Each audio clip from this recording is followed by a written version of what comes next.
Bam. My peoples. My peoples. Conor Benn versus Chris Eubank Jr. That's a heck of a fight. That is a heck of a fight going down in April. And what do we think about it? Who's going to win that showdown? There's history there. Their pops fought each other years ago, and now they get to fight. Now, when their parents faced each other, it was Chris Eubank who beat Nigel Benn. Now their kids are going to fight.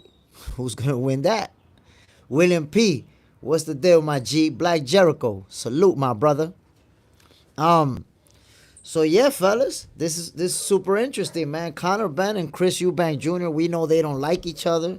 There's bad blood there. There's history there because of their parents. And it's gonna be interesting to see how this unfolds. William P., you going with Conor Benn? Me too, my brother.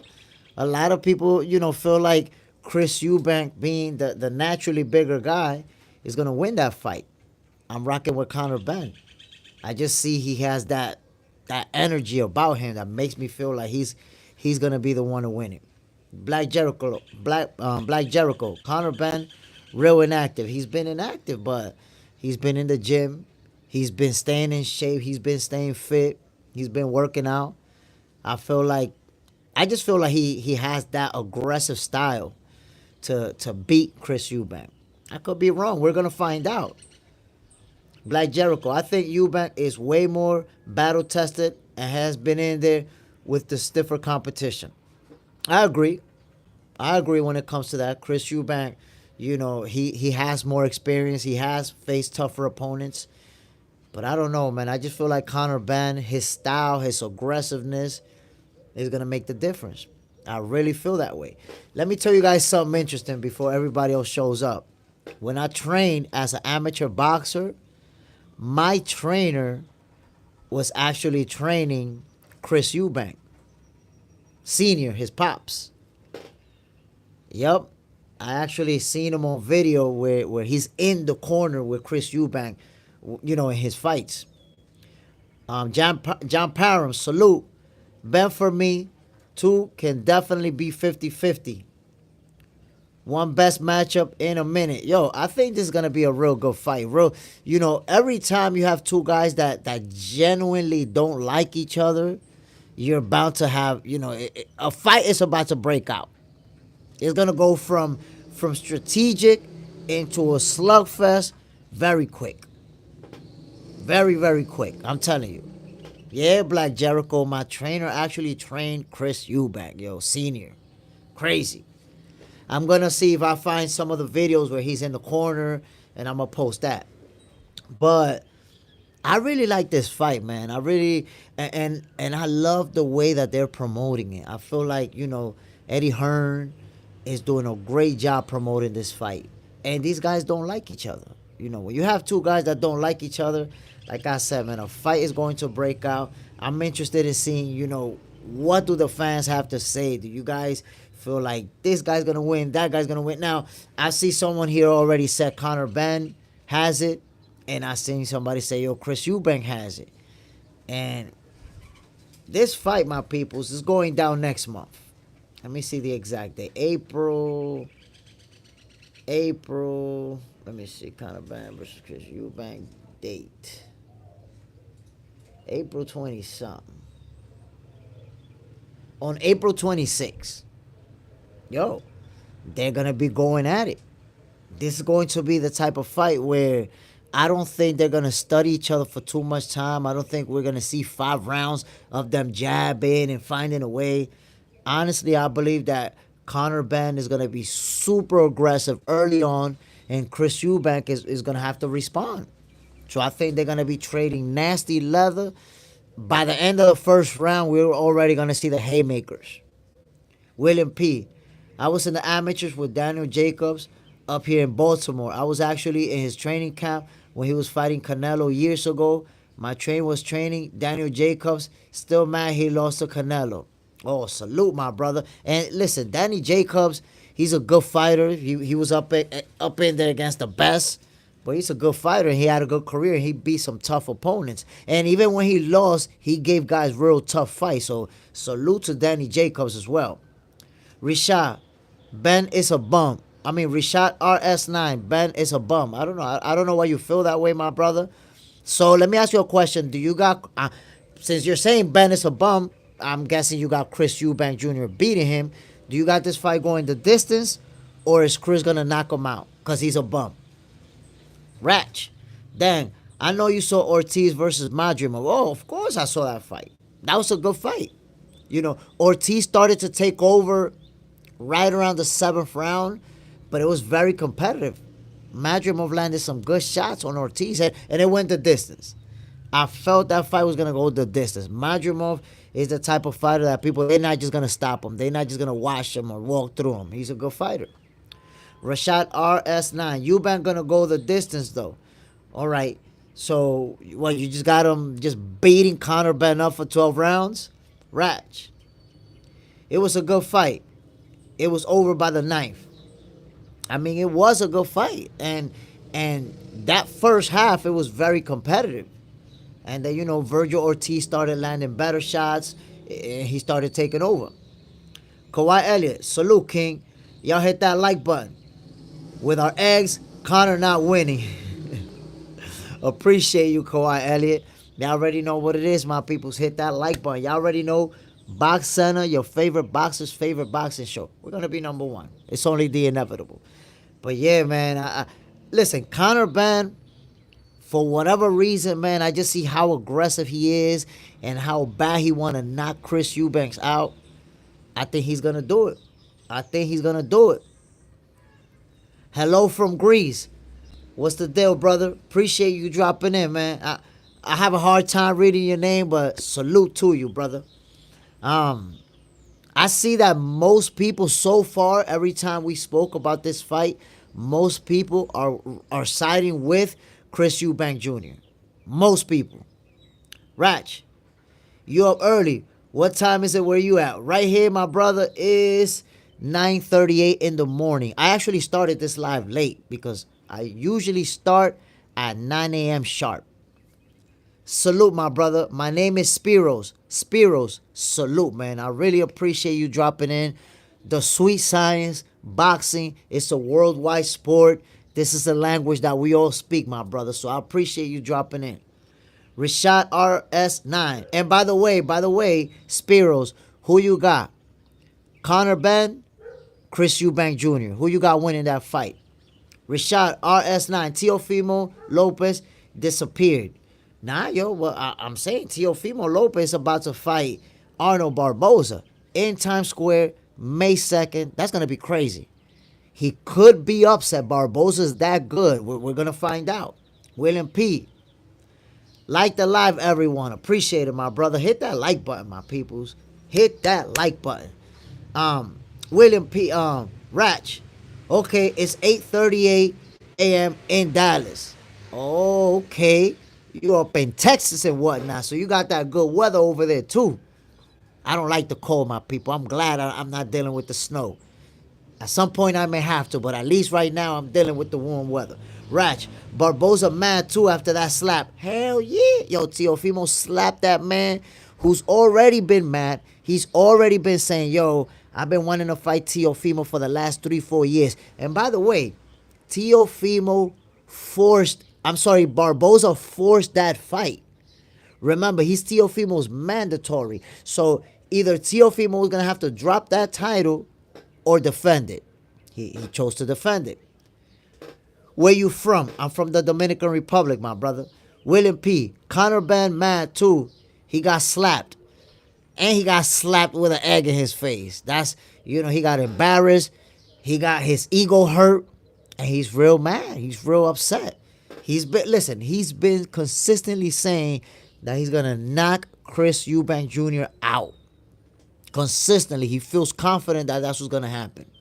Kawhi Elliott. Ben is emotional. So when he comes out, he's coming out strong. But I see Chris picking him apart. We're going to find out, man, because Chris Eubank Jr. does have them boxing skills. He's going to have major height and reach advantages over Conor Benn. We just have to see how that's going to play out. Tucker Carlson, Eubank going to run into a big shot with his hands down. And you know what, Tucker Carlson? That's what I see happening. I see just Conor Benn overwhelming him with his aggressiveness and catching him with a big shot. Rash, did you see Teofimo and Devin was on the same plane flight? Yo, that was crazy. Like Teofimo said, that was no coincidence. Whoever booked them flights for them did that on purpose. And they put them on the same road. They put them on the same road, bro. What are the chances that they're going to land in the same plane and on the same road?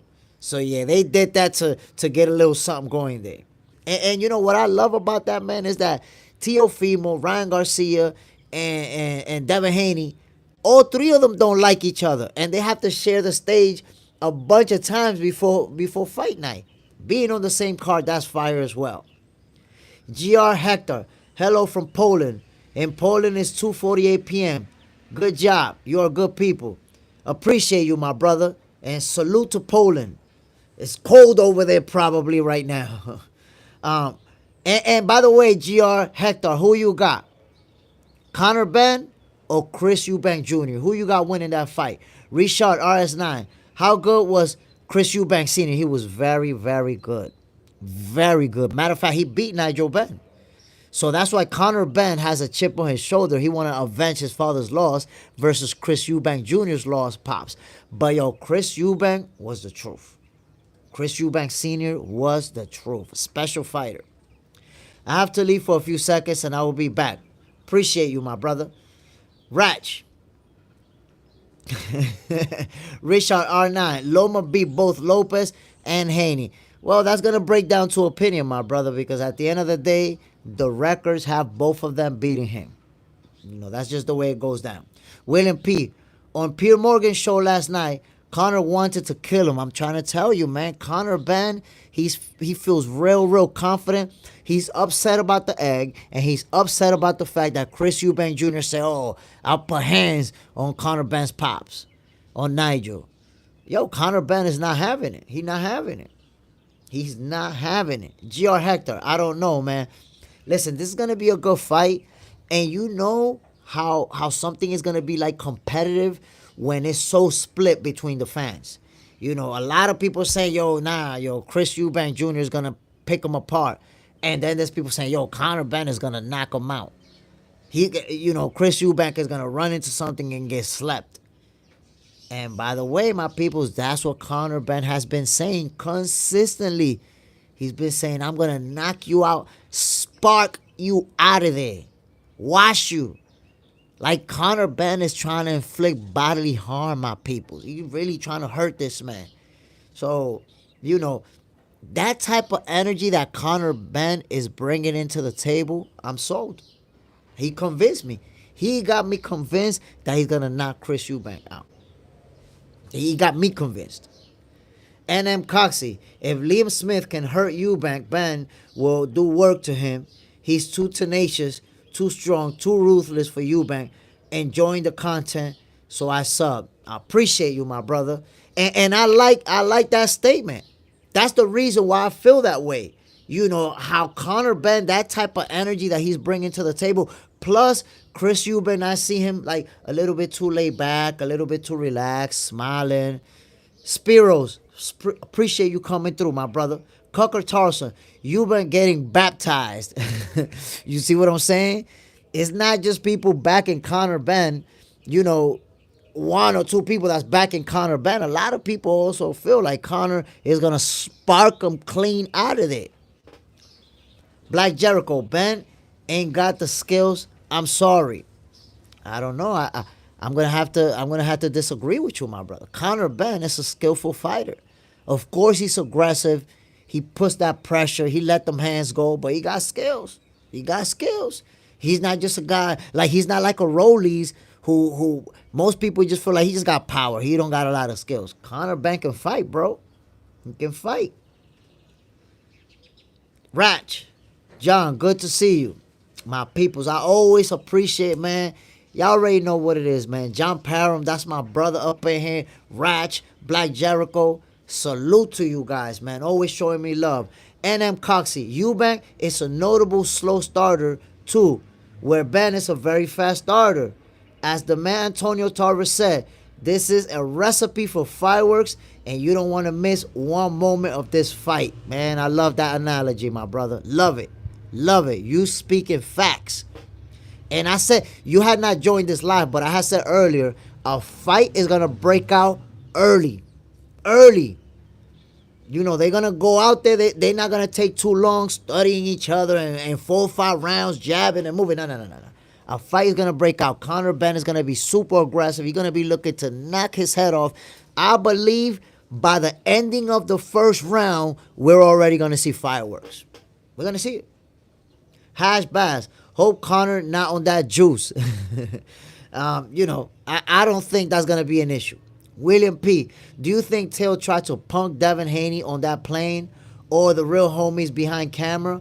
Also, what do you think about Turkey having known fighters flying Spirit? Well, to be honest, when it comes to Devin and Teofimo on that flight, I don't think Teofimo's trying to punk him. I think it's more, damn, we're on the same flight. Look at this dude over here. So I don't think he was trying to punk him. I think he was just trying to have a moment. Teofimo always trying to promote, always trying to put it out there. As far as Turkey having him flying Spirit, I don't have a problem with that. Because at the end of the day, we're working, you know. We don't have to fly first class or private jets. We're working. This is a work trip.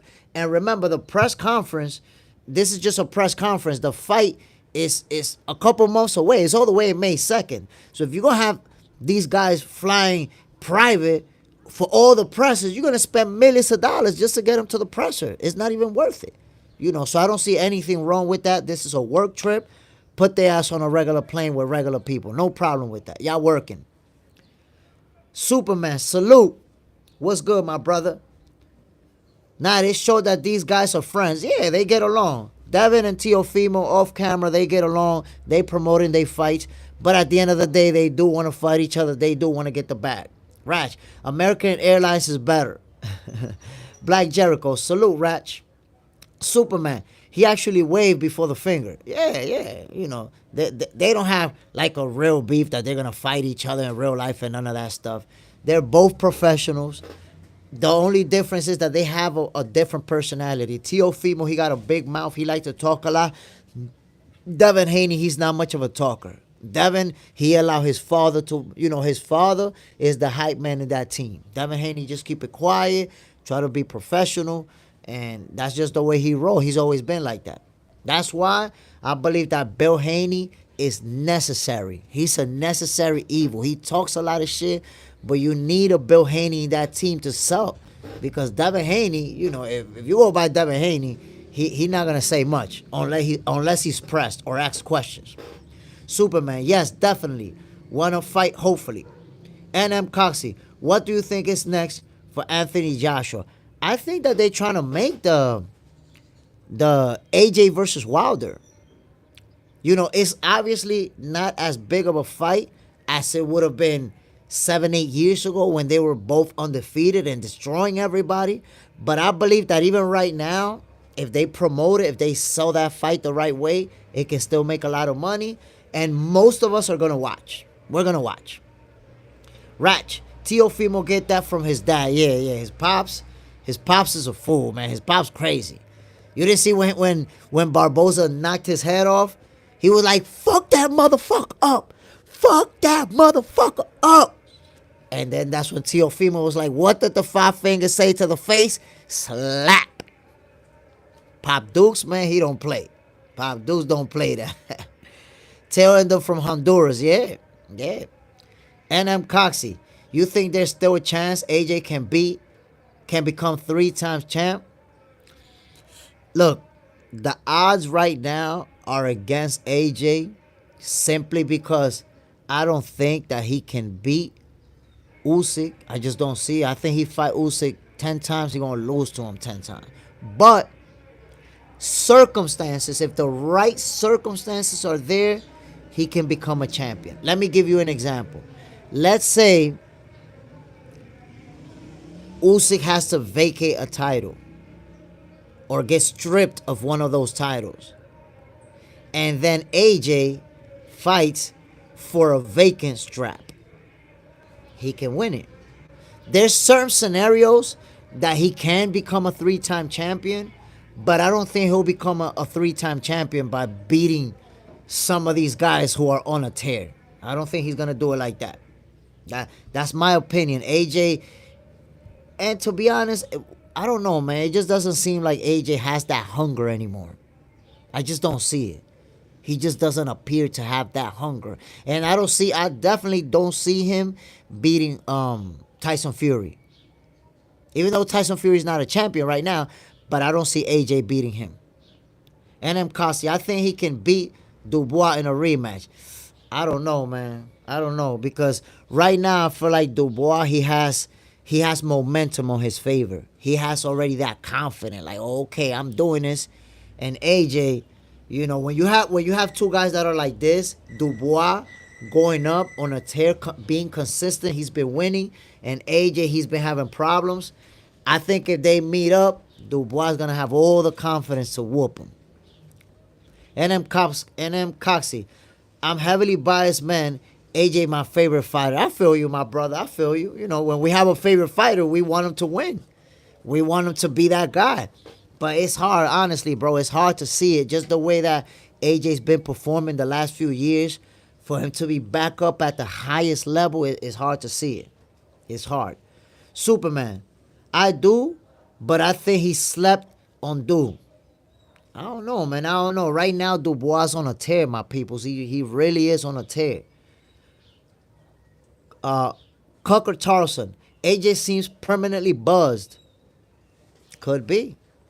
Could be. He's already taken a lot of punishment. And I think AJ's decline started when he got beat up by Andy Ruiz. I think that's, even though he won after that, right? But I think that's where his decline started, because he took them nasty shots to the head, wobbled very badly, and after that, it seems like it's a lot easier to hurt him. It doesn't seem like his punch resistance is the same anymore. Love more Hinduism. AJ is done. Superman. Dude gotta fight Usyk. And you know what? There was controversy there, because if y'all remember, Dubois dropped Usyk with a body blow that was ruled a low blow. That was not a low blow, my people. That was a body shot. So if they would have ruled it correctly, Dubois wins that fight by stoppage. Dubois wins that fight by stoppage. So Usyk got lucky that the referee saw it as a low blow. NM Coxie, that was 100% not low. Facts. We've seen the replay a million times. It was not low. He dropped him from that shot, but Usyk did something that was smart. He placed his hand. If you look at the shot where it hit him, and you look at where he put his hand like it was a low blow. So the referee, who didn't have a clear angle, he saw him putting his hand down there. He ruled it a low blow. That was a body shot. 100% a body shot. Hash Bass. I believe Devin can beat Punk because he's letting his daddy talk tough for him, and I question his heart and believe he never had the street fight before. Never had a street fight before. Well, you have to understand that Devin Haney, he's not one of these guys who lived that life where, he was poor and he was broke and he was getting into fights in the streets and around gang and shootings. And he was not that guy. Bill made a lot of money doing other things that we're not going to get into. But, Bill Haney had a Rolls Royce when Devin Haney was a little kid. Bill was balling, made a lot of money. So Devin Haney grew up in a nice home, going to a nice school, wearing nice clothes. He didn't grow up in that life. But that doesn't mean that he's a punk. He just has a different demeanor, a different attitude, because he never been a street dude. It's not like Tank Davis. Tank Davis, even though Tank was boxing from when he was a little kid, but he was in the hood. Tank Davis, the kids that grew up around him, a lot of them got shot, a lot of them got killed, went to jail. He grew up in that environment. Black Jericho, you don't have to have a street fight to have heart. Where do you get that from? That idea from? And I agree with you. And I agree with, like, look at Conor Benn. Conor Benn's not a street dude either, because Nigel Benn made good money. And I tell you what, there is something interesting about Conor Benn that I want you to take into consideration, my peoples. This guy could have been a doctor. He could have been a lawyer. He could have been a school teacher. He could have took on any profession that he wanted to. Went to private school. Went to college. He chose to fight. He wanted to fight. The guy loves to fight, man, and I like that about him. So, as most fighters who look to fight to get out of the hood, to make it out, to feed their family, Conor Benn is not that. He's just a guy who loves to fight. As simple as that. And Devin Haney too.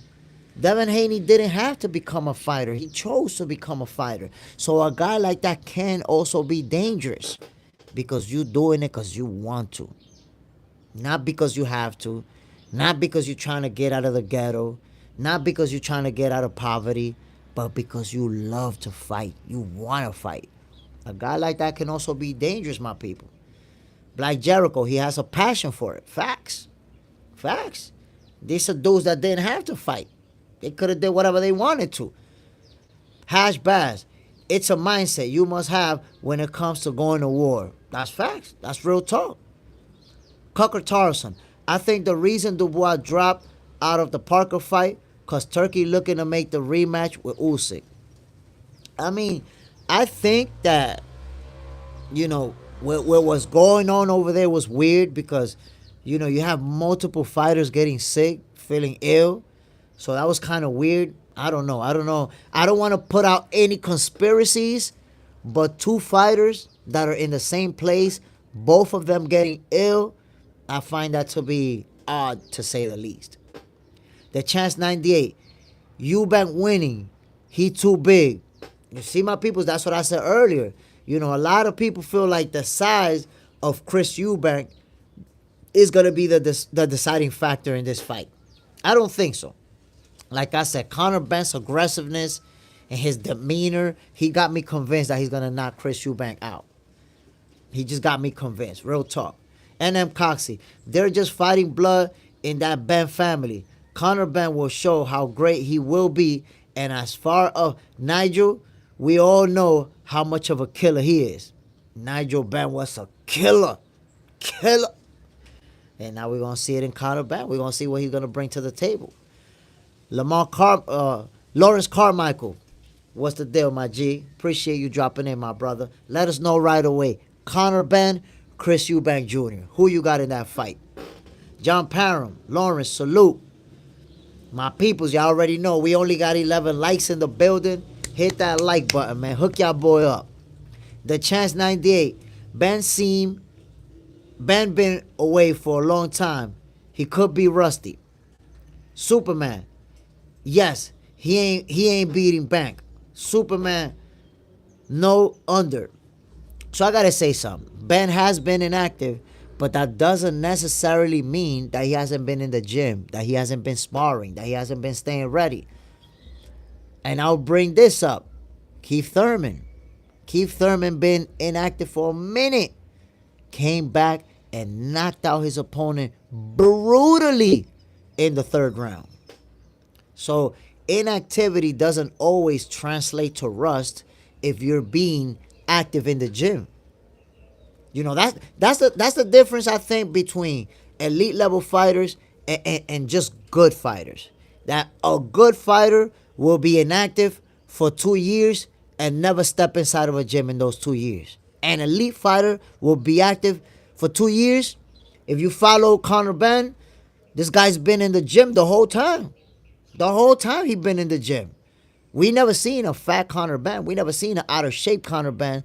This guy's been staying ready. The Champ 98, Clarissa says she could beat Thurman. I mean, I think that's more, promoting herself. We know that a fight between a man and a woman is never going to happen. Maybe they could do something for charity. Maybe they could do some type of sparring session. But a real fight is never going to happen. Superman. That was a can. That guy can fight. We're going to see him again, and you'll see that he can fight. He's not one of the elites, but he's a good fighter. And he got washed. Hash Bass. It all depends on what level your opponent is on. That's a valid point. That's a legit point. Superman. Wilder did the same versus Helenius. Then he got cooked. He got cooked. Rashad RS9. Thurman will send her to another dimension. I mean, listen. Clarissa Shields is a very outspoken fighter. She has a lot of confidence in her ability, and she's going to sell herself. The fact that she said that she could beat Keith Thurman, every YouTube boxing channel was talking about it. So it was a successful comment for her to make. She's a very smart person, my peoples. I know that, because she's cocky, because she's confident, a lot of people don't like her, but she's a very smart person, very strategic. If you remember, everybody was talking about her saying that. Everybody was talking about it. And that's the point. You're one of the most relevant fighters when everybody's talking about you. Whether they like you or not, if they talking about you, you're very relevant. CeeLo 310, what's up, Jay Stradamus? What's the deal, my G? That's an inside thing right there, CeeLo 310. A lot of people don't know that I'm Jay Stradamus. Slowly but surely, they'll find out why. They'll get to it. Rashad RS9.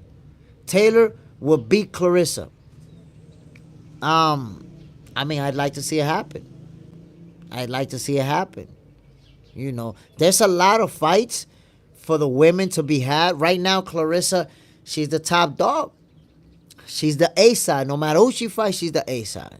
I kind of wanted to see her fight Alicia Baumgardner, but it looks like Alicia playing games, talking about you need to come to welterweight to fight me. And it's like, she's the A side. You cannot dictate the terms of a fight. You got to go to her. You can't follow her. That's just the way it is. Has Bass. I like Clarissa, but ain't no way she'll beat Keith. That's a fight we can't even entertain because we already know that men and women will never fight each other. So she basically stated an opinion like I could beat his ass, but that fight, it'll never happen. They could, like I said, they could do some type of exhibition. They could spar, but that's about it. Love more Hinduism. No, Serrano. I don't know what you mean by that. What do you mean? So, by the way, Serrano's a great fighter too. Serrano's a great fighter amongst the elite, and she's also a GOAT. Lawrence Carmichael. I've learned this about boxing. Anyone can lose. That's a fact. That is a fact. The best fighters throughout the history of the sport of boxing lost multiple times. If we look at Sugar Ray Leonard, Duran, we look at Tommy Hearns, Marvelous Marvin Hagler, Ali, Joe Frazier, George Foreman. We look at the best of every era, and they lost, even multiple times. Floyd Mayweather is the guy who retired undefeated, and people feel like, well, not only Floyd Mayweather, there's actually a few fighters who retired undefeated. Floyd Mayweather just happens to be the most famous and the most accomplished one. Rocky Marciano retired undefeated. El Finito Lopez also retired undefeated. And I'm telling you, if you look it up, there's over 10 fighters who retired undefeated. But at the end of the day, they don't set the benchmark. Most great fighters took losses in their career. Lawrence Carmichael, who's your number one boxer all time? It's hard to say. Sometimes I feel like it's Ali. Sometimes I feel like it's Floyd.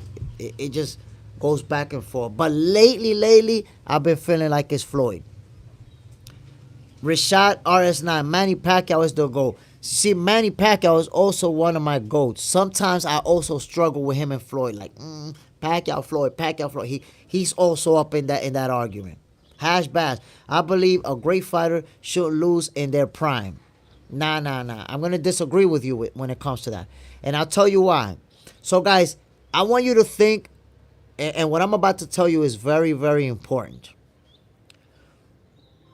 If a fighter, right, a great fighter, let's say it's in his prime, and he fight the best in the division, then he fight another one of the best in the division, and he keeps fighting the best in the divisions, he's going to end up losing in his prime.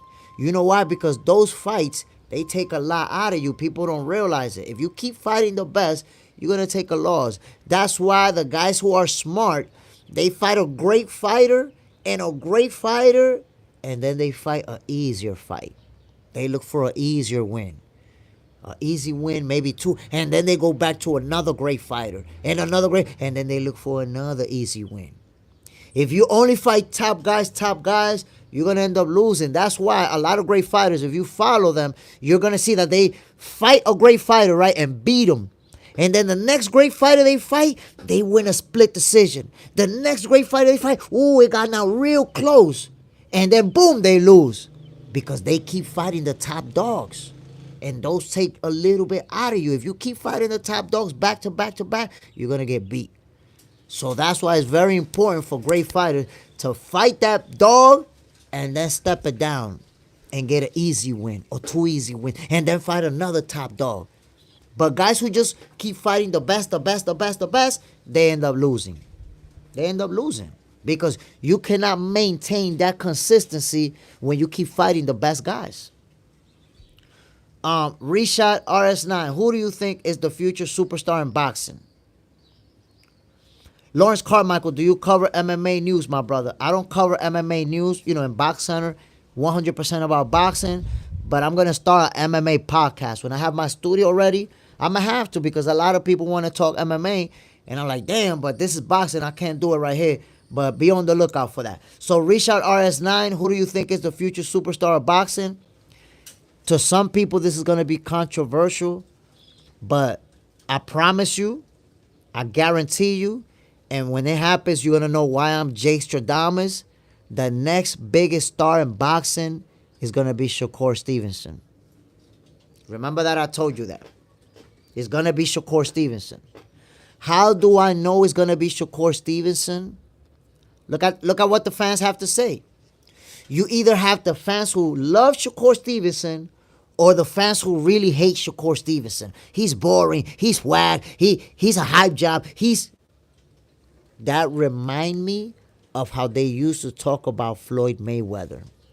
If you're old enough, if you're in your 40s, then you remember when people used to say, Floyd Mayweather run too much.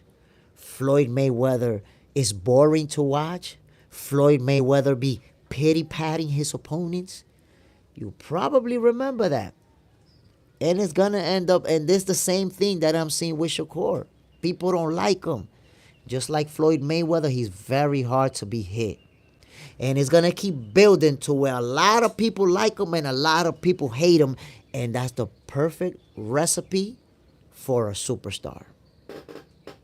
Lawrence Carmichael, I don't like Floyd, but damn, he's great. The guy's great, bro. John Parham, I'm stamping Moses. Woo! Yo, Zaybop, he's the truth. He's the truth. He's the truth. He's going to do a lot of special things. Hasbaz, Kermel.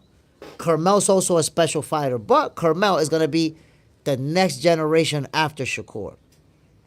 Kermel and Zaquin Moses, they're from that same class. So eventually they're going to have to battle it out with each other, which, by the way, Zaquin Moses was the last guy to beat Kermel in the amateurs. So they'll be meeting up in the pros as well. John Parham, Mason has potential if he better his D. Yeah, Abdullah Mason is also a special fighter. Special fighter. Also, Jerron Boots Ennis. Boots is a very special fighter. Now, Jerron Boots Ennis and Shakur, they're right there. But Jerron Boots Ennis is behind Shakur as far as accomplishments. Shakur's already a 3-division champion and a unified champion. Jerron Boots Ennis just got his first title via email. We got to remember that. We can't keep that energy for Devin Haney. Jerron Boots Ennis, technically, he's an email champion, too. He didn't have to be the champion to get it. It's not his fault, of course. But Shakur Stevenson and Jerron Boots Ennis, they're both special talents. But Shakur is way ahead when it comes to accomplishments. Hash Bass, they never talk about Floyd like in the beginning of his career. A lot of people did, bro. A lot of people did. I know you're talking about, Pretty Boy Mayweather, and he was a great fighter from the beginning. But if we look at his fights, he did have those fights where there was, a lot of ring movement, a lot of footwork, and there's people who always felt like he was a runner. He had his moments where he stop and trade leather with you, make you miss, make you pay. But still, he had those moments where there was a lot of moving around in the ring. Hash Bash, Shakur didn't do nothing at 135. That's your opinion, my brother. He was a champion in the division. He wasn't just a champion. He was a unified champion. If you feel like he didn't do nothing, I feel like he did a lot when he beat undefeated champion Oscar Valdez and Jamel Herring, who was a reigning champion and only had one loss in his resume. I feel like he did a lot at 135. David, what do you think about Joe Calzaghe? Ooh, special fighter. Very, very special fighter. He don't get the flowers that he deserves. I believe that he's one of those fighters who he beat a lot of real good opponents, and he just doesn't get the credit that he should get. But I think that Joe, part of the reason why Joe, is not like recognized like that is because he was a guy who he never looked for the spotlight. He was the type of fighter like he kind of went in the ring, went to work, and quietly went home. No controversies, not a lot of interviews like that, not a lot of craziness, and that's why. That's why I feel like Joe didn't really get the credit that he deserved. He didn't put himself out there like that. He wasn't jumping in front of the camera. He was the guy who went in the ring, beat your ass, and quietly went home. Kind of like Tim Duncan in the NBA. Crazy comparison, but Tim Duncan was a superstar.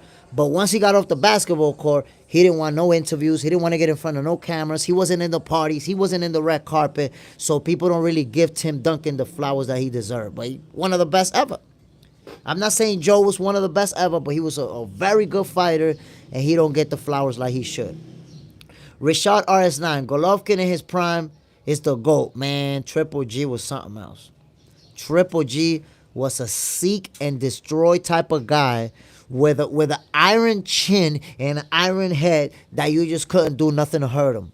This guy ate punches like they was chocolate chip cookies. David, spot on. Thank you. No doubt, my brother. Hash Bass Tattoos. Floyd was a knockout artist in the beginning of his career.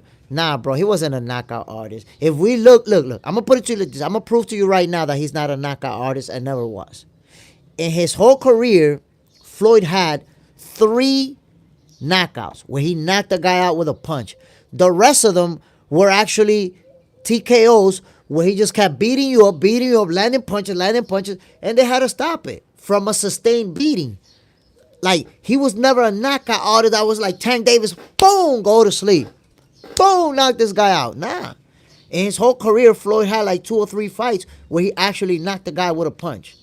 Then all of them were TKOs, where he just put a sustained beating on somebody, and from all that punishment, the ref had to stop it. He wasn't a knockout artist. Plus, if you look at the first half of his career, most of those knockouts were versus the B and the C level fighters.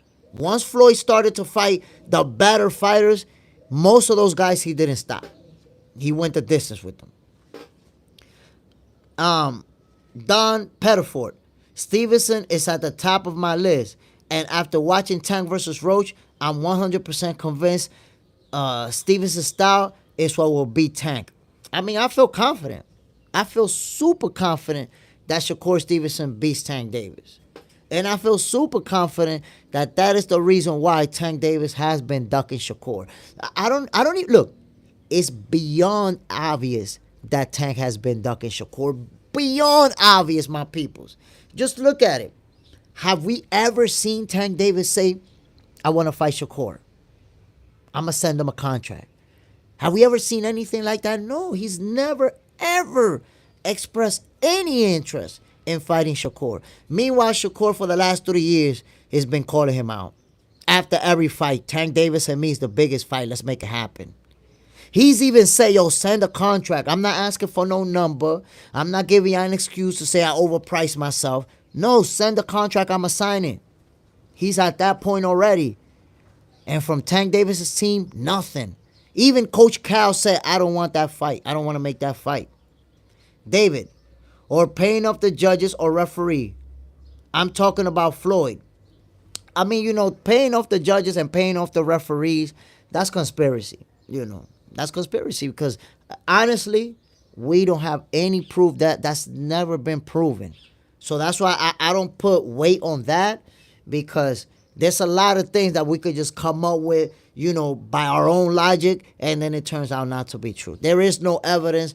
Maybe Floyd did use referees that are biased, that favor him. There's a couple of referees that were in most of his fights, or maybe they use judges that favor him, but him paying them to give him the W, that's never been proven, So I don't like to feed into that type of conspiracy. At the end of the day, we got to remember, history records wins and losses, not opinions, not speculation. It's just who won and who lost. And Floyd retired undefeated. He beat all of the champions that he faced. David, true, bias was maybe the better word. Exactly. They could be, people that he paid that are going to be biased in his favor. But the notion that he paid them, that's pure speculation. Hash Bash, Shakur's supposed to be a superstar, but he's not. And Tank versus Shakur should be the biggest money fight, but Shakur isn't playing his part. I mean, I don't know why you're saying Shakur is not playing his part. He's calling out Tank Davis after every fight. He's telling Tank Davis, let's fight. And Tank Davis don't want to fight him.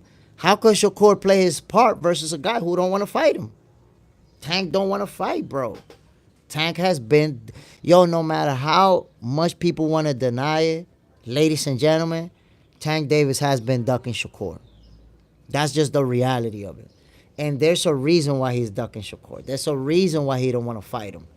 He knows that style is going to be problems for him. He don't want to take that L. He don't want to take that L. He know what's up. My peoples, y'all already know what it is, man. Don't forget to hit that like button. Don't forget to subscribe to Box Center. This your favorite boxer's favorite boxing show. Ratch, there's one boxer that's 51-0, never lost, not even in the amateurs, and no one talks about him. I'm guessing you're talking about Finito Lopez. Oh, no, I think he was 50-0. But El Finito Lopez had one draw. That's what people use against him. Like, oh, Floyd never even had a draw. He had a draw. El Finito Lopez, but I think he was 50-0 with one draw in his record. Hash Bash, Shakur isn't dominant, nobody at 135, and I'm not talking about 130. I mean, you see, that's a weak argument because number one, it's not about dominating. It's about wins and losses. And number two, the guy's a world champion, my brother. And by the way, he did dominate Oscar Valdez thoroughly. He dominated Jamel Herring thoroughly. So you're not right about that. See? It's like Hasbaz. You don't realize it, but your dislike for Shakur is like you're always looking to make a negative argument about him. You're always looking for a negative point of view. And a lot of those times, those negative things that you say are not true. He has completely dominated opponents. But you won't recognize it because you're always looking to say something negative about him. Ratch, yes, but not losses. Exactly. El Finito Lopez, he retired undefeated and had one draw on his record. Very, very good fighter. But, again, people are going to recognize Floyd Mayweather because Floyd, he was, the guy who beat the most champions. Hasbaz, you talking about 130. I'm talking about 135. It doesn't matter what division you're talking, man. Shakur Stevenson is an undefeated champion, multi-division champion, unified champion. That's the reality. You're nitpicking little subjects to not accept what Shakur really is. Look, let me show you. What you're doing to Shakur, the way you're talking about Shakur, people used to talk about Floyd Mayweather just like that. Oh, no, look, Floyd Mayweather didn't dominate this guy. Floyd Mayweather didn't beat this guy in dominant fashion. Floyd Mayweather didn't. But at the end of the day, 50-0, beat the most champions, and is considered as the GOAT. So those little details that you bring in, he didn't dominate anybody, that's irrelevant, bro. That's completely irrelevant. He's undefeated. That's what matters. Love more Hinduism. Who comes close to beating Shakur? No one. Roach. Only reason no one talked about Finito because he fought in Chavez era. That's the thing right there. Julio Cesar Chavez was the guy. And the thing is, another problem that Finito Lopez had, I think, is that Chavez had, in his division that he fought, he had more opponents with a better name. That's another thing to take into consideration. You know, Chavez had more possibilities to get guys in the ring with him. Love more Hinduism. AI has Ali as the GOAT. See, the thing about AI is that you can't trust AI because artificial intelligence is based on information that is gathered. So artificial intelligence has an algorithm that gathers all this information about all the other opinions out there and formulates information based upon that. So when you search who's the greatest, Ali's going to be up there in that list. Hash Bass. Floyd did dominate and separate himself against the good fighters. Bro, you telling me that Floyd dominated Maidana when he won by split decision? You telling me that Floyd dominated Oscar De La Hoya when he won by split decision? You telling me that Floyd dominated this other guy who he gave him a rematch because it was a split decision and a lot of people had him losing that fight? So no, Floyd Mayweather did not dominate his every opponent. There it goes. You see, that's how you notice you have a different energy for Floyd Mayweather than you have for Shakur. You're not keeping that same energy. Did Floyd dominate Miguel Cotto? No. There's a lot of fighters that Floyd did not dominate. So you use that didn't dominate argument with Shakur, and then I can show you that Floyd didn't dominate a bunch of opponents. There you have it, Jose Luis Castillo. Bro, did you even watch the first fight with Floyd Mayweather and Jose Luis Castillo, where Castillo threw and landed more punches? Did you even see that fight? Even the people scoring the fight, when the fight ended, it was like, oh my God, Floyd Mayweather just took his first loss. When the last bell rang, you see Floyd Mayweather going to his corner like, everybody was worried about that decision that was coming up. Everybody was nervous. When they announced Floyd the winner, you see him like just going crazy, celebrating. So no, Hash Bass, Floyd didn't dominate every opponent. He didn't. Oh, you see, you're bringing up Canelo and Hatton. Okay, so then I brought up Oscar Valdez and Jamel Herring. You see, you're doing exactly the same thing I try to tell you about Shakur. Now you want to do it with Floyd. You're doing the same thing. I'm showing you, my brother. No fighter dominated every single opponent they faced. Floyd is included in that list. Oscar Perez, Emmanuel Augustus gave him trouble. Yeah, Mr. Drunken Style. He gave him problems too. I'm telling you. That's why, Hash Bass, you got to understand, my brother, being great doesn't mean you dominate everybody. Being great means that you beat a lot of great fighters. You can still lose and be great. Great fighters lost throughout the history of the sport. That's why you're latching on to Floyd Mayweather. So what are you saying? Muhammad Ali wasn't great? George Foreman wasn't great? Sugar Ray Leonard wasn't great? Come on, man. Great fighters lose. John Parham, Zab had his number 2 almost. You know what? If Zab Judah was in better physical condition, he could have beat Floyd Mayweather. When his stamina went down and he started getting tired, that's when Floyd Mayweather took over. But for those first 4 or 5 rounds, Zab Judah was putting hands on Floyd. Hands. Same thing with Sugar Shane Mosley. Sugar Shane Mosley was putting all type of hands on Floyd. But then the same thing just like Zab. 5th, 6th round, he started getting tired and Floyd Mayweather started taking over. That's the difference between very good fighters and even great fighters and the greatest fighters. That's the difference. That's why I be telling people, you'll see the difference between these guys in the lifestyle that they lived. Look at Floyd. Even Zab Judah said it. Yo, when I was in training camp with Floyd Mayweather, I realized why he is who he is. This dude will call me at 2 in the morning. Yo, let's get up. Let's go run. Let's go do 10 miles. Yo, Floyd Mayweather, my peoples, used to run 10 miles. I promise you, I used to box. I know a lot of boxers. I promise you, the majority of fighters you see today have never ran 10 miles in their life. And Floyd Mayweather used to do that daily, bro. Daily. Most fighters, they never ran that in their life. Hash Bass. That's disrespect comparing Shakur to Floyd, and Floyd also stopped Drunken Master. Bro, you're saying that is disrespect. I'm not comparing Shakur to Floyd, but it's disrespect for you to not acknowledge that Floyd Mayweather was the best defensive fighter of his era, and Shakur is the best defensive fighter of this era. If you can't see that, I don't know how to convince you, but I can show you the stats. The stats back me up, my brother. I can also show you how people hated on Floyd because of his defensive style back then, and they hate on Shakur because of his defensive style now. I can show you that. So there's a lot to compare between the two. Floyd was disciplined. That's a fact. That's a fact. Floyd Mayweather was different. He had a different level of discipline. And that type of discipline is what it takes for the GOATs. In different sports.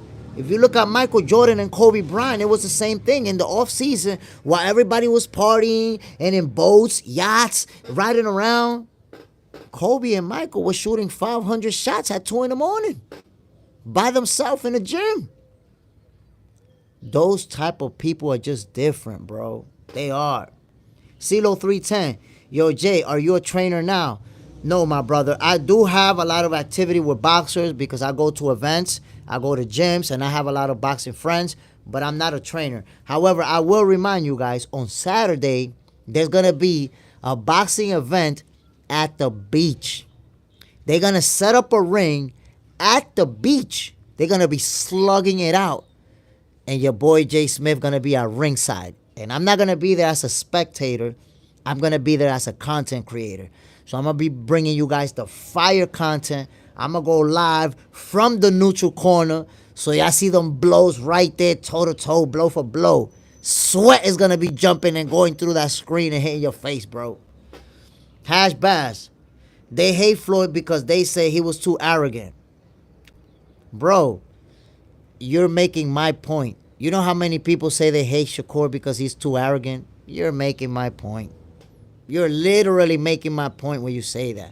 But no, they also hated Floyd because they say he was boring. They say he ran too much. They say he just be pity-patting and trying to win on points. They say his fights don't have enough action. They said that they fall asleep when Floyd is fighting. They said all of that. Every single thing that they said about Shakur, they said it about Floyd. What you said about Floyd right now, they say it about Shakur. Ratch, Kobe had that discipline because Michael Jordan was his idol. And he had the opportunity to meet him, train with him, and Michael Jordan taught him. This is how you want to get to that level.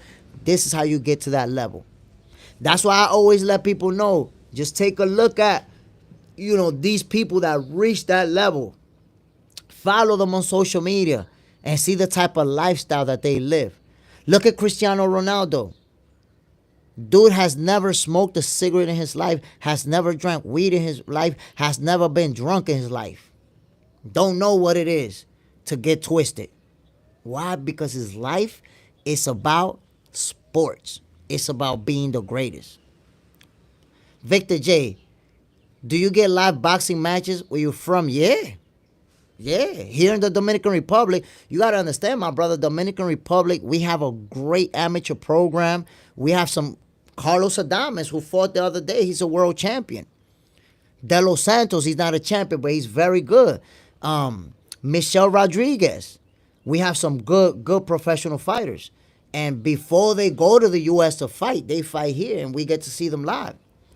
Oscar Perez, El Divino Espinosa, 126 champ, disciplined as fuck at the moment. That's facts. Facts. I hope that he moves up soon because that's the problem, yo. Below the 130 division, they don't get as much attention as they should. They should get more attention, but that's just the way it go. COE Films, they don't understand the sweet science. But never the muckles or drinks. I think he never smokes or drinks. He don't eat beef or pork. Like, and I always make that analogy. Like, think about this. Have you ever seen a fat Terrence Crawford? Have you ever seen an out of shape Terrence Crawford? Have you ever seen Terrence Crawford smoking? Have you ever seen him drunk? Follow him on social media and you never see it because he doesn't do it. These guys who get to the highest level, yo, look at Floyd Mayweather. When you see him in a club, if you see him with a bottle, guess what? With a bottle of champagne or whatever, guess what he's doing? He's promoting that champagne. Those people paid him $100,000-$200,000 just to take a picture with that bottle like this. But you're never gonna see him bringing that bottle to his mouth and drinking it. Floyd Mayweather, whenever you see him at a club, you're going to see 2 and 3 bottles of water next to him. This guy be at the club where everybody's twisted and he drinking water. Floyd Mayweather been retired for how many years and he still be at the gym, sparring, working out, still fit. Those great ones are different, my peoples. That's part of the reason why I knew Buck Crawford was going to stop Errol Spence. Because while Errol Spence was out there getting twisted, drinking, partying, Terrence Crawford was at the gym. Terrence Crawford, this guy was deadlifting over 300 pounds. Easy work. I watched this guy walk in the gym with his regular clothes. No belt, no nothing. And deadlift like 400 pounds, bro. But yank that shit up. He a monster. But he a monster because of the lifestyle that he lives. Because a lot of people don't realize this. When you're in your early 20s, you could get away with a lot of shit. When you're in your early 20s, you could skip running a couple of times a week. You could miss going to the gym a couple of times a week. And talent alone is going to get you across. But once you start getting to your 30s, if you've been living that lifestyle, it's going to catch up. Caught up to Errol Spence. Caught up to the Charlos, caught up to Adrian Broner, and it catches up to everybody. Catches up to everybody.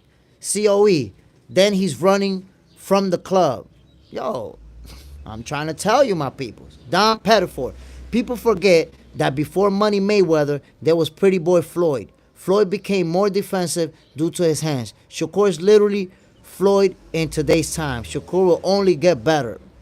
I'm trying to tell you, my brother, and that's a great assessment. Floyd Mayweather, he had problems with his hands, got hurt during fights multiple times, and he had to adjust. He had to make adjustments. Raj, did Floyd pay 50 Cent back? I don't know. I don't think he ever paid. By the way, 50 Cent, till today, he still owns trademark for the Money Team. He could shit on Floyd if he wanted to, because he trademarked that name, Money Team. But he didn't do nothing to Floyd about it. Raj, I'm 51, and that life fucked me up. I'm trying to tell you. That life is no joke.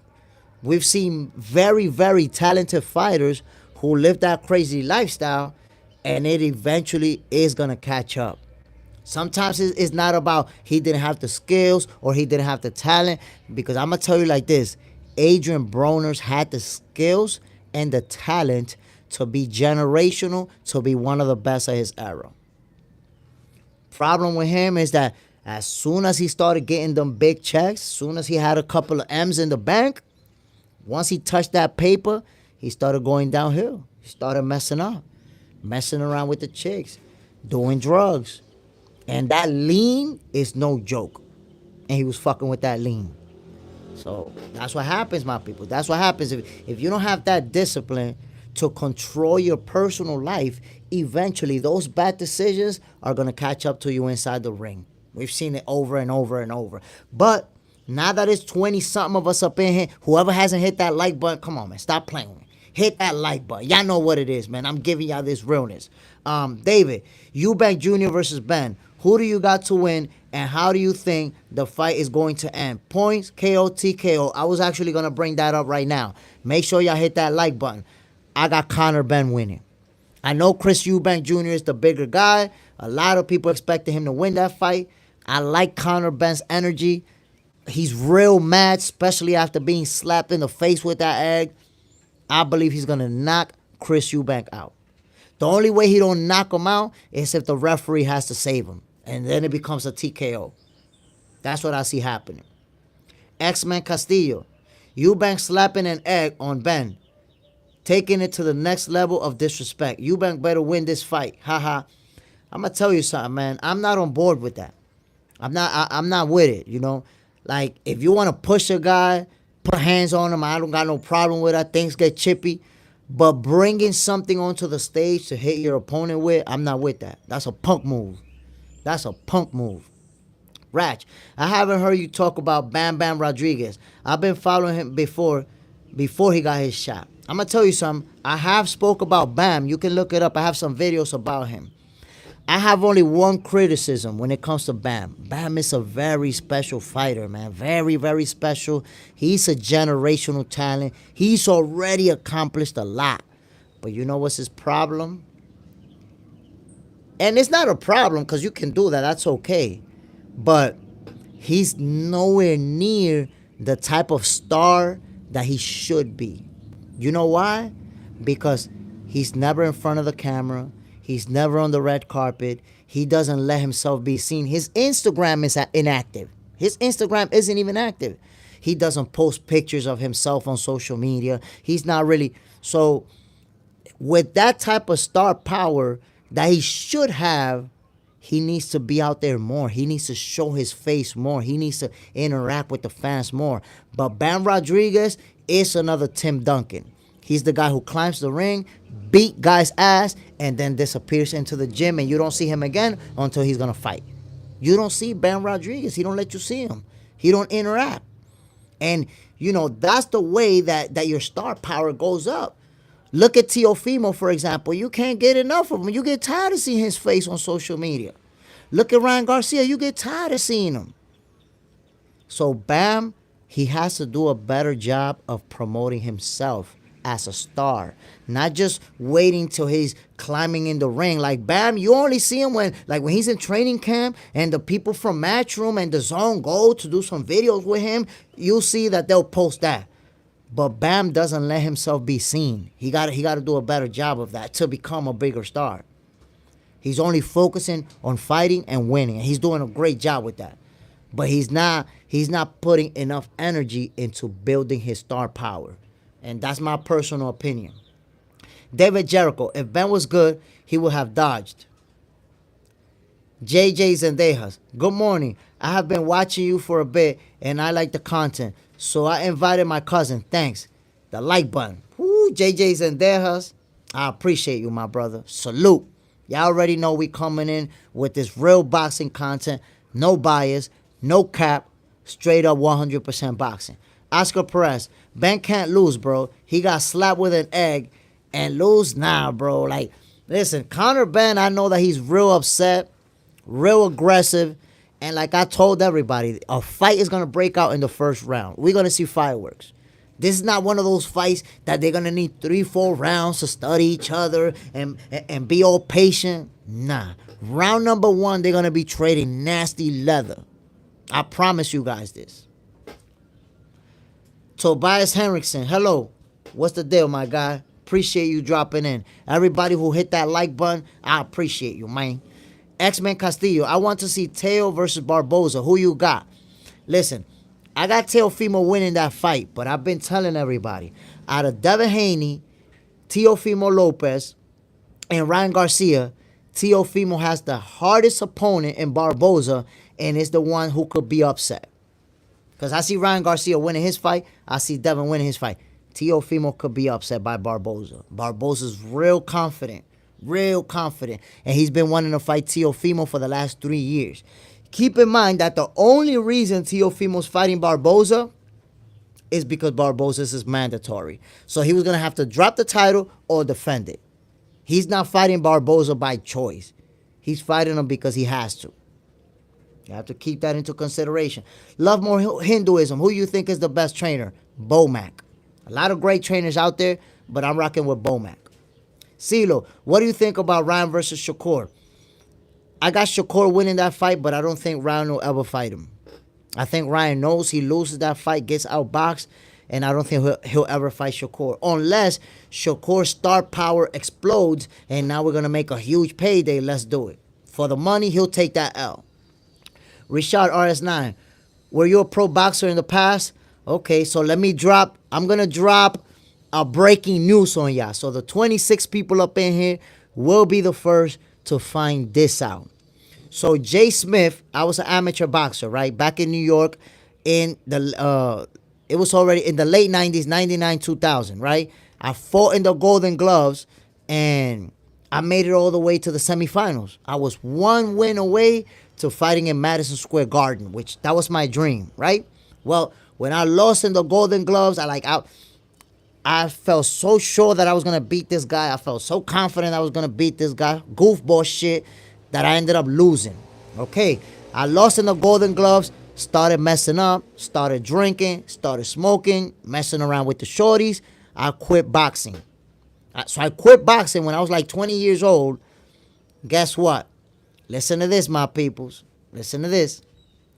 At 44 years old, I always, like when I quit boxing from the Golden Gloves, my plan was that I was going to turn professional. You know, I was going to win the Golden Gloves. I was going to go all the way, win in Madison Square Garden, win my little Golden Gloves that they give you, and I was going to turn professional immediately. Instead of that, I lost in the semifinals, and I quit boxing.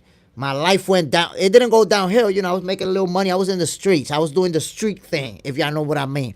Making a little money, wearing a little bit of jewelry, messing around with hoes, smoking weed. I was living that lifestyle, right? LOD, what's good, my brother? But I always wanted to be a professional fighter. I never turned pro, right? So I hit my whole 20s, my whole 30s, my 40s. I'm 46 years old today, right? At 44 years old, I met a promoter here in Dominican Republic. And I started training in his gym. He was like, damn, you can fight. You used to box? I'm like, yeah, I was an amateur boxer and whatnot. Well, guess what? I was like, yo, I don't want to die and say I never boxed professionally. I always wanted to fight as a professional, and it's just going to hurt me to know that I never did it. And then one day, I just woke up and said, you know what? The only reason I don't fight is because I haven't decided to. I can still fight as a professional.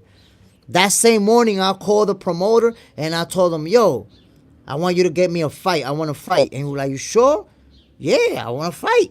Guess what? I got my boxing license. I'm going to show it to you guys. I got my boxing license and I fought at 44 years old. I fought professionally versus a 37-year-old. A little bit taller. He had reach on me. It was a good fight. The guy beat me. I took a loss, so I only have one professional fight, and I lost, right? But I'm going to share the link with you guys so that you can see my fight because it was actually televised. It was a 4-rounder. It went the distance. I actually dropped my opponent in the 3rd round. He dropped me at the ending of the 4th round. I got up. I didn't get counted out. But he dropped me with like 2 seconds to go. So when I got up, that's it. The fight was over. I couldn't retaliate. But it was, you know, it was a very interesting fight to watch. Just to give you a quick run through, the first 2 rounds, this guy, he was getting me. Like, I couldn't figure him out because he had some long-ass arms. The 3rd round, I started finding my rhythm, and I started catching him, and I dropped him in the 3rd round. But the round finished right there. I had him hurt, but the round finished. So I couldn't do nothing. He was able to recover. The 4th round, bro, I was winning the whole 4th round, tagging him. Boom. With a couple of seconds to go, he dropped me. I got up. Fight's over. So, you know, obviously, you know, if you step in the ring, you want to win. I lost that fight. I spent about maybe 6 months trying to get the rematch. He refused to give me the rematch. And that's all she wrote. I wasn't going to keep fighting a bunch of people. You know, I wasn't planning. You know, at 44 years old, you're not planning on becoming a champion. I just wanted to fight, bro. That's how much I love the sport of boxing, my people. That's how much I love the sport of boxing, that I had to get in the ring and fight as a professional. No hate, no headgear, no shirt, just trading leather. And I could tell you something, my peoples, I would never, even though I lost that fight, I wouldn't trade that experience for nothing. I can't tell you what it feels like, yo. When you backstage and they call your name up like, yo, your fight's gonna come up in 5 minutes. When you walking onto that stage, when you step in the ring and you look eye to eye, with your opponent that you're about to trade leather with, bro, I can't tell you what that feels like. I never felt nothing like that. And I don't know. I don't think I'm going to ever feel it again, bro. Sometimes I think, damn, man, maybe this guy could get me a fight and I could fight one more time. Because, yo, getting in that ring is like a drug, bro. It's like some type of drug. Like that feeling. Now I understand why guys be washed up and they still come back and fight. Because nothing feels like that. There's nothing that feels like that, my peoples. Did you get butterflies? I got butterflies when I was walking onto the ring. But I also felt like hype. I felt like, I don't know how to describe what I felt, man. Climbing into that ring, looking at that crowd, looking at y'all now. Everybody in this place is looking at you too, about to duke it out. Bro, I can't even tell you what that feels like, man. That's an amazing feeling. And I think, sometimes I think, damn, maybe I'll do it again. I don't know. It's such a good feeling.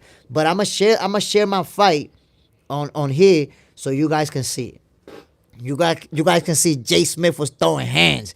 And I'm telling you, I'm 44. This guy's 37, a little bit bigger, more reach, and stronger than me.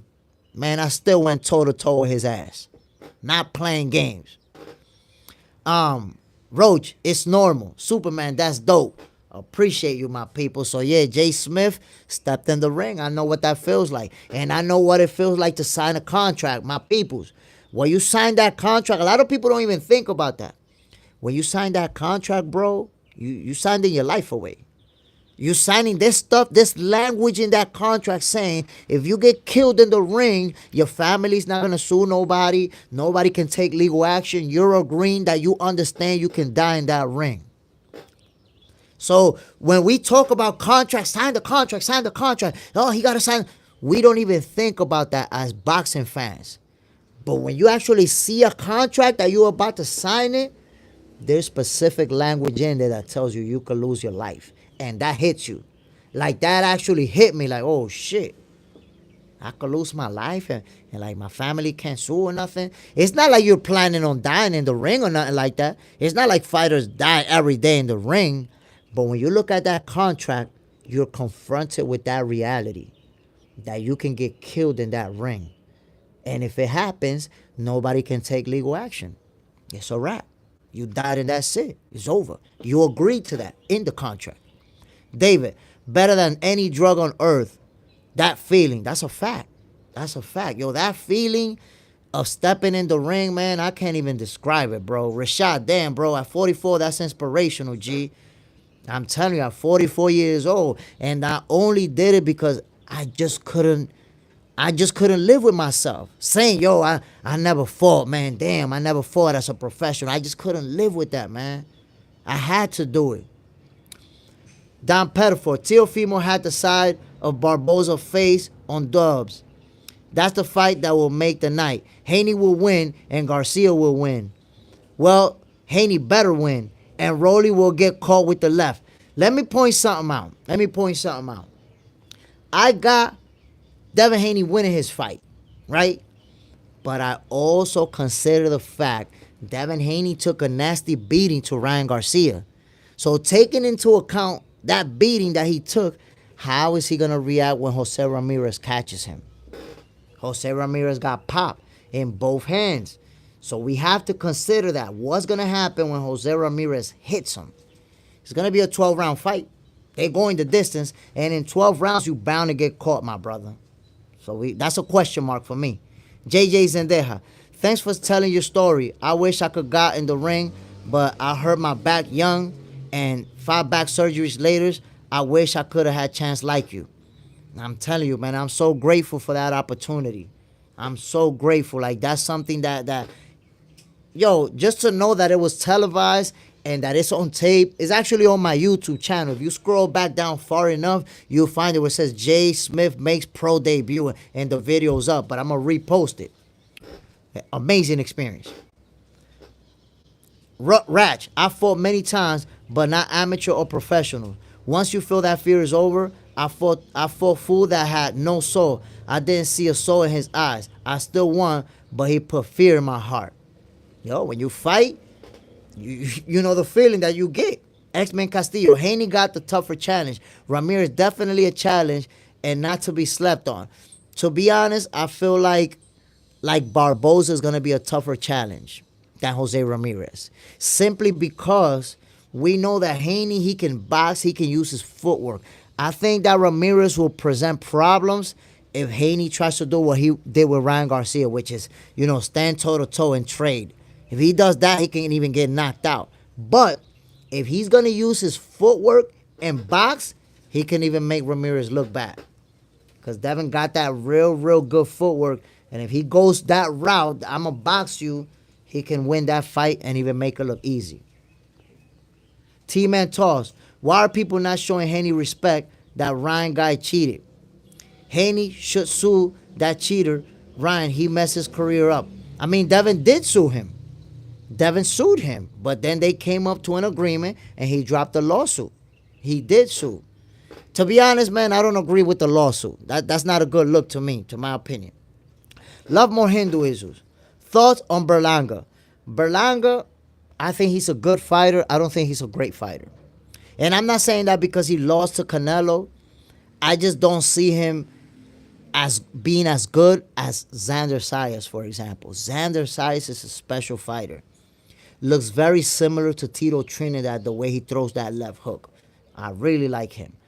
Berlanga, I think he's a good fighter. I don't think he's going to be a great fighter. David, do you think Parker deserves a shot at Usyk next over Dubois or vice versa? I mean, I think Parker deserves a shot and Dubois deserves a shot. If I have to say who deserves it more, I have to rock with Dubois because we remember Dubois lost, but he dropped Usyk with a legit body shot and it was ruled a low blow. If that was ruled a body shot, he would have beat Usyk by stoppage. So I think he deserves it over Parker. But if they were to pick Parker over him, I don't have a problem with that. I think they both deserve that shot. X-Men Castillo. Oh, yeah, Devin got the best jab and definitely will outbox him, but nervous for him to go toe-to-toe with Ramirez. I hope he decides not to go toe-to-toe because it's like I said, Devin is going to outbox him. He's going the distance. And during those 12 rounds, you're going to get hit. You're going to get hit, bro.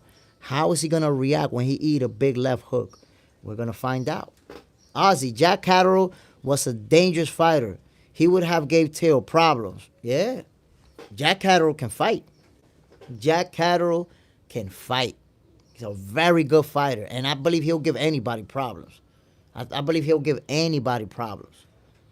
Ozzy, Barboza not going to give Till big problems. I don't know, man. I don't know. Just remember that Teofimo has been staying away from Barboza for the last couple of years. Barboza been trying to pursue that fight. The only reason Teofimo's fighting him is because he became mandatory. He don't got a choice. Either vacate that title or fight. He had to fight. And Barboza's, he's real confident. Got momentum on his side. He's been winning some good fights. I think Teofimo is going to have the toughest fight out of the three. By the way, I think Ryan Garcia is going to knock Rolly out. Knock him out. Ratch, I don't agree, Ozzy. I got Teo, but I think Barboza is going to be a tough fight. Love more Hinduism. Thoughts on Boots. Boots a very special fighter. Unfortunately, he's in that same situation as Shakur where nobody wants to fight him. So it's going to be hard for him to get names in the ring with him. But Boots is a very special fighter, generational talent, and time is going to show that. Boots, by the way, I want to point out that he's also a very disciplined fighter. You don't see him drinking. You don't see him smoking. You don't see him getting out of shape in between fights. He's a special fighter, and he's prepping himself to be one of the great ones. Tio always does well on big occasions. He does. We have to see. We have to see how this is going to play out. JJ Zendejas. Robert Garcia once said that lots of fighters do drugs after boxing because they want to get close to the high when entering the ring. Listen, man. Once you step in there, you fought, you know that feeling. It's very hard to not do it anymore. That's why, that's why fighters, even when they're washed up, even when they're not gonna fight for a lot of money, they still be wanting to fight. And they look for exhibition fights. And they look for some type of way to fight again. Because it's just that feeling, yo. That's an amazing, yo. That when you're doing that ring walk and everybody's looking at you, that energy that you sense, when you step in the ring and you look eye to eye at the first time, when you come close face to face and when the referee's giving you the instructions, you're not even listening to the ref. You're just looking at each other like, that's it, we're about to get it in. And just that feeling that I want to hurt you and you want to hurt me. Let's go. And nobody's going to stop us from hurting each other. Bro, that's a different feeling. That's a different feeling.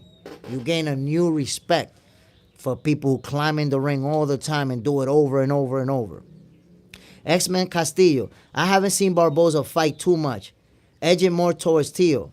I believe he got the power and the pressure. Barboza is a great boxer, but I don't see him going toe-to-toe and keeping the distance. Barboza's also a pressure fighter.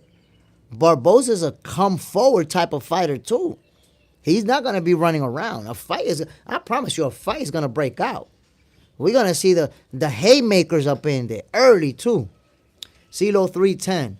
I'm from Compton, California. I have many fights from elementary school all through high school.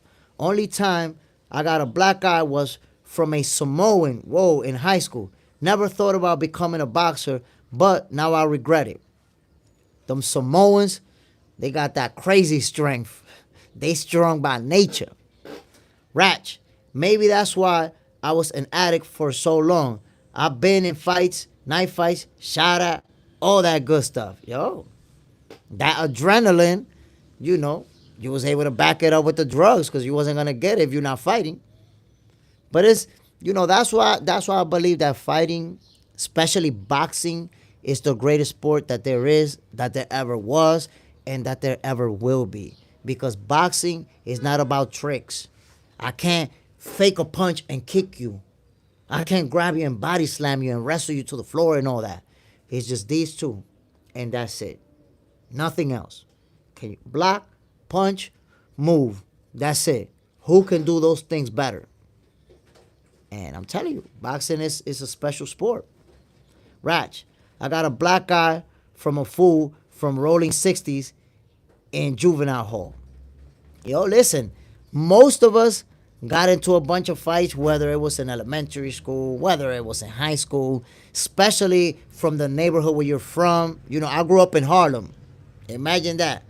Like in Harlem, like either you was getting into fights all the time or the people around you was also getting into fights. And you find yourself involved in other people's fights. Like, oh, such and such got jumped. Let's go over there now. We're all going to fight. Like, that was crazy. But I always wanted to fight. And like I said, man, once I was an amateur boxer, my plan was to turn professional. But I can tell you, I'm somebody that I'm honest with myself. I'm a fighter that if I would have stayed on as an amateur, I was good, but I wasn't great. I would have been like, at my best, I would have been like a B-level fighter that makes it to the title shot, but doesn't win it. Unless there's circumstances in my favor, like my opponent got hurt or something like that. But I'm that guy that I was good enough to maybe make it there, but not to go all the way. I wasn't that good. CeeLo 310, I was locked up in LP and had to lock legs with my celly Ratch. Yo, I'm telling you, we've all been, look at this. Can you see that? You might be able to see it. I got some stitches right there. Yo, look, I punched somebody and my whole shit got pushed back and disconnected from here. I had to have surgery. Shit happens. But, whoa, David, who are your top 5 greatest fighters of any generation? That's very hard to say. My brother. If I could say something right now, I'll say something right now. But if I sit down and really analyze, it could change. But off the top of my head, I have to say Sugar Ray Leonard. I put him up there. Floyd Mayweather, I put him up there. George Foreman, put him up there. Pernell Whitaker, gotta put him up there. And Julio Cesar Chavez. I'll say those 5. But if I was to sit down and really analyze the data, I may come up with a whole different 5. Like, I'm always gonna put Floyd Mayweather on that list. But the other guys, some of them might, and damn, Sweepy, I think I'm always gonna have to put him up there too. But, that list can change if I actually analyze the data and look at a lot of information. So many great fighters. Right now, I could give you a top 3. Terrence Crawford. I'll give you a top 4. Terrence Crawford. Usyk. Bivol. Naoya Inoue. There you go. Usyk, Bivol, Naoya Inoue, and Terrence Crawford. 4 pound-for-pound greats of right now. Say that list again. I didn't catch it. I said Sugar Ray Leonard, Pernell Whitaker, Julio Cesar Chavez, George Foreman, and I forgot which one was the other one, because I said it off the top of my head. But again, those are some names that I'm putting out there because I know that they were great fighters. Love More Hinduism, David Benavidez. David Benavidez is a great fighter, but if I'm picking my best 4 pound for pound, I'm not putting him on there because he doesn't have the resume. He doesn't have the list of opponents beaten as the other guys. My peoples, I'm about to end this live. Before I end it, I want to say thank you to everybody who hit that like button. If you haven't hit that like button, you still, JJ Zendejas, I appreciate it. If you haven't hit that like button, you still have a few seconds to hit that like. Always before I end my live, I like to give a shout out to the people that showing me support. Love More Hinduism, Raj, JJ Zendejas. You guys always show me love. And John Parham, my guy, always pushing for me. Rashad RS9, appreciate you, my guy. Yo, listen, everybody who comes through, I don't expect everyone to always agree with me. I love it when people disagree with me. That makes for an interesting conversation. Listen, man, I super appreciate y'all, and I promise you, Box Center is going to be the #1 boxing live that there is. There's no getting around it. It's only a matter of time. I appreciate you guys coming through. Tonight, 6 p.m. Eastern Time, I'm going to be live again. We're going to be talking about boxing. Yo, one love, my people. Real talk. Salute. I appreciate each and every one of you. I'm going to see y'all later at 5. Y'all already know what this is. Jay Smith. This is Box Center, your favorite boxers, favorite boxing show. I see you tonight, my peoples. Appreciate you coming through. Peace.